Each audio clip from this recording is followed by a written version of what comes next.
Hello friends, welcome to my YouTube channel. मैं मोहसिबा खान और आप देख रहे हैं स्टडी स्पार्क्स। कल की क्लास में हम लोगों ने इलेक्ट्रोमैग्नेट के बारे में जाना था, यानी कि वैद्युत चुंबक के बारे में जाना था। अब हम इसके एडवांटेजेस के बारे में भी यहाँ पर जानेंगे।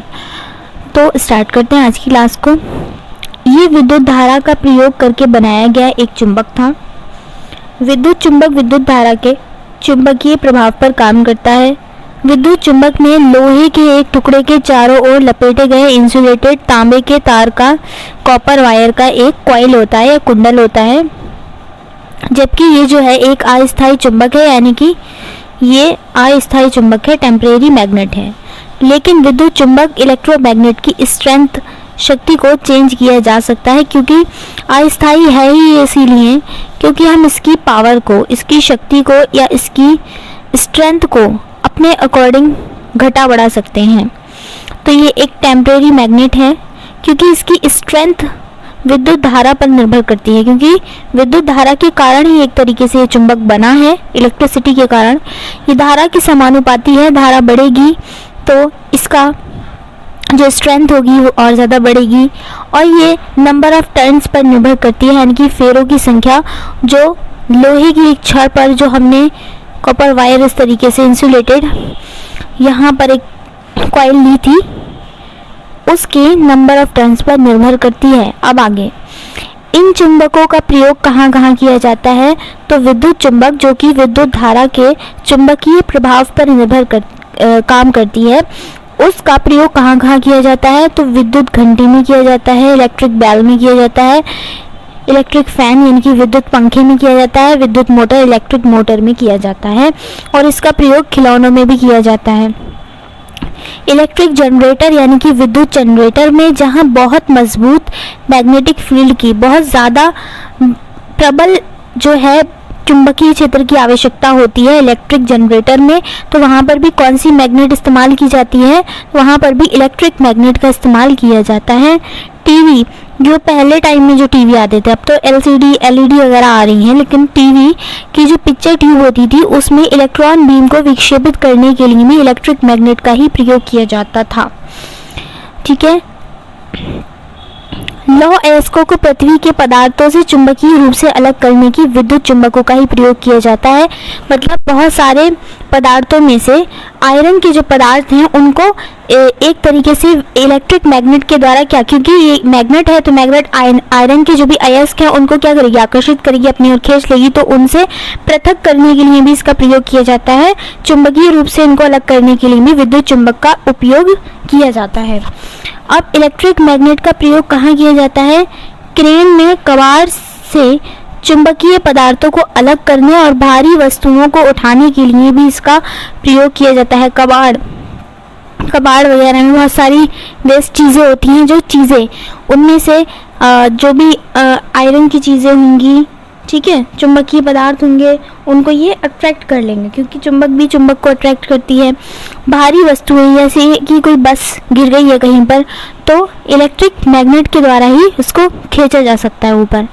इनका उपयोग डॉक्टर कर सकते हैं हमारी आँख में गिरे हुए किसी चुंबकीय पदार्थ को निकालने के लिए। अगर एक्सीडेंटली आँख के अंदर कुछ चला गया है, कुछ गिर गया है, तो चुंबकीय पदार्थ चला गया है, तो उसको निकालने के लिए भी किसका इस्तेमाल किया जाता है? इलेक्ट्रिक मैग्नेट का। एक चीज़ आपको ये ध्यान रखनी है, ये जो लाइनें यहाँ पर लिखी हुई हैं इनको आप ऐसे ही समझ लें, इनको याद भी कर लें, क्योंकि ये एनसीईआरटी में बिल्कुल इसी तरह से दी गई है, मैंने वहीं से ली है।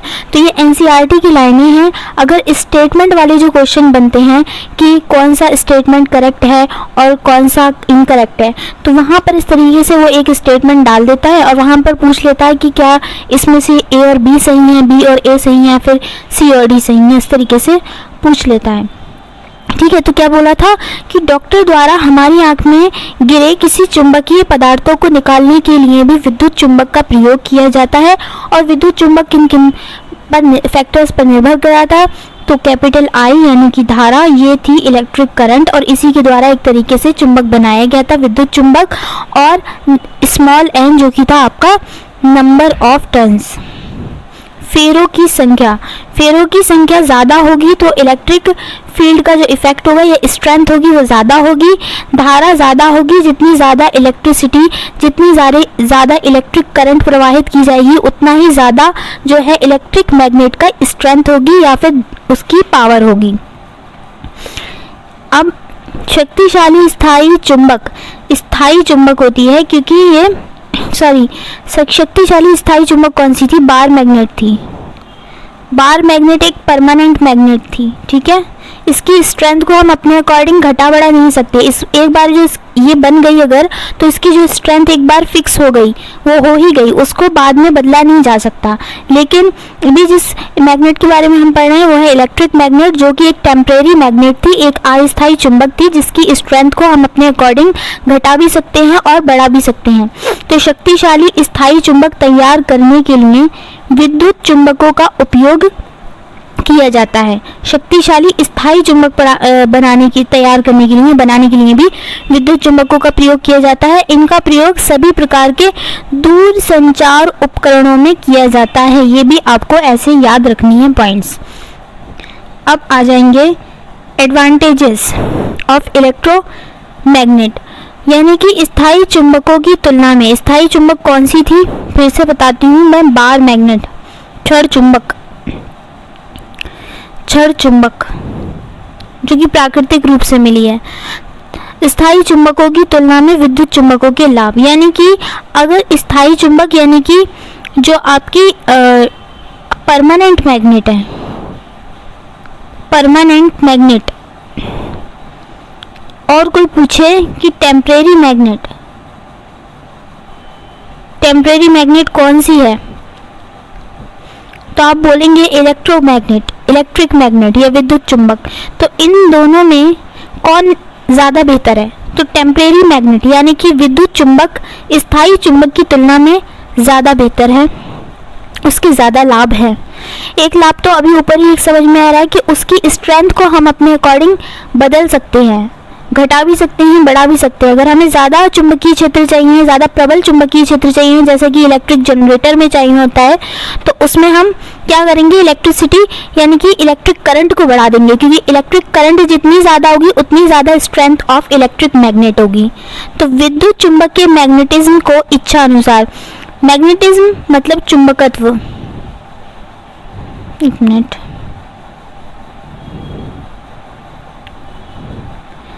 चुंबकत्व एक तरीके से उसकी जो स्ट्रेंथ है उसी की यहाँ पर बात करी जा रही है। विद्युत चुंबक या इलेक्ट्रिक चुंबक के मैग्नेटिज्म को इच्छा अनुसार चालू या बंद किया जा सकता है, घटाया बढ़ाया जा सकता है। यानी कि वहाँ पर जो बैटरी हमने लगाई थी,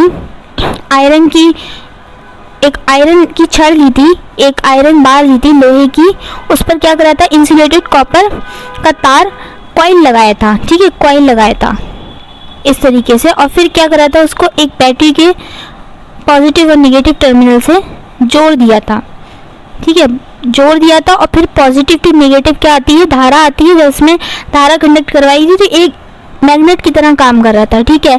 तो अगर और एक स्विच भी लगा हुआ था, अगर यहाँ पर पॉइंट आपको नज़र आएगा तो ये बोल देंगे कि ये ऑन है, यानी कि स्विच ऑफ है, क्लोज्ड स्विच है, क्लोज्ड स्विच। लेकिन अब यहाँ पर इस स्विच को बंद कर देंगे अपने अकॉर्डिंग, खोल देंगे अपने आप, ऑन ऑफ कर सकते हैं, यानी कि इसके मैग्नेटिज्म को अपनी इच्छा अनुसार चालू या बंद किया जा सकता है, जबकि स्थायी चुंबक के साथ तो ऐसा संभव नहीं है।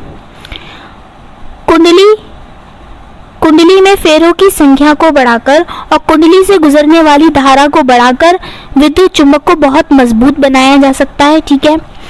दूसरी ओर स्थायी चुंबक को इतना मजबूत नहीं बनाया जा सकता। अब आ जाता है इलेक्ट्रिक बेल, विद्युत बेल, इलेक्ट्रिक बेल ये घंटी, इलेक्ट्रिक बेल मतलब इलेक्ट्रिक घंटी, विद्युत घंटी। इलेक्ट्रिक बेल विद्युत धारा के चुंबकीय प्रभाव पर काम करती है। इसमें ये जो दो पॉइंट हैं कि इलेक्ट्रिक बेल कौन से सिद्धांत पर काम करती है, तो आंसर बन जाएगा विद्युत धारा के चुंबकीय प्रभाव पर। और इसमें क्या होता है? इलेक्ट्रोमैग्नेट होता है, इसमें विद्युत चुंबक होता है। ये मोस्ट इंपॉर्टेंट पॉइंट है, इन दो को तो आपको याद रखना ही रखना है कि इलेक्ट्रिक बेल विद्युत धारा के चुंबकीय प्रभाव पर काम करती है, और इसमें क्या होता है? इलेक्ट्रोमैग्नेट होता है, इसमें विद्युत चुंबक पाया जाता है। थोड़ा सा इसके बारे में दिया है कि लोहे के एक टुकड़े पर लपेटा गया तार एक कॉइल जो विद्युत चुंबक बनाता है, लोहे की एक पट्टी जिस पर एक हथौड़ा यानी कि हैमर लगा होता है जो तार के कुंडल से जुड़ा होता है, जो क्या होता है, तार के कुंडल से जुड़ा होता है, एक संपर्क पेंच जिसके माध्यम से लोहे की पट्टी जुड़ी होती है, एक बैटरी होती है जो तार के कुंडल और संपर्क पेंच पर जोड़ती है। इसकी मैकेनिज्म इतनी पूछी नहीं जाती है, बस वही पॉइंट दो आपको याद रखने थे कि इलेक्ट्रिक बेल जो है वो विद्युत धारा के चुंबकीय प्रभाव पर काम करती है और इसमें इलेक्ट्रोमैग्नेट होता है। यही जो थे पॉइंट इम्पॉर्टेंट थे। आगे इसका बस आपको इतना ही देखना था कि ये किस सिद्धांत पर काम करती है। तो अब यहाँ पर इसके बाद ये कुछ इतना इम्पोर्टेंट नहीं है, कोई ज़रूरी चीज़ नहीं थी। आज की क्लास को थोड़ा सा छोटा ही रखते हैं, यहीं तक रखते हैं। आई होप आपको आज की क्लास पसंद आई है। अगर पसंद आई है तो प्लीज़ एक लाइक ज़रूर करके बताइएगा, कमेंट में ज़रूर बताइएगा। चैनल पर नए हैं तो चैनल को सब्सक्राइब कीजिएगा, लाइक कीजिएगा, शेयर कीजिएगा एंड कमेंट सेक्शन में आकर बताइएगा, बेल आइकन को भी प्रेस कर देना। तो हमने इलेक्ट्रोमैग्नेट के बारे में, उसके एडवांटेजेस के बारे में यहाँ पर जाना और साथ ही हमें ये पता चला जो बार मैग्नेट है वो एक स्थायी चुंबक है, एक परमानेंट मैग्नेट है। ठीक है, ये सब चीज़ें आपको याद रखनी है, यहीं से आपके क्वेश्चन बनने शुरू हो जाएंगे। अगर आप PYQs या MCQs लगा रहे होंगे तो आपको अंदाज़ा हो रहा होगा कि आपकी तैयारी ठीक चल रही है। मिलते हैं नेक्स्ट वीडियो में, तब तक के लिए गुड बाय।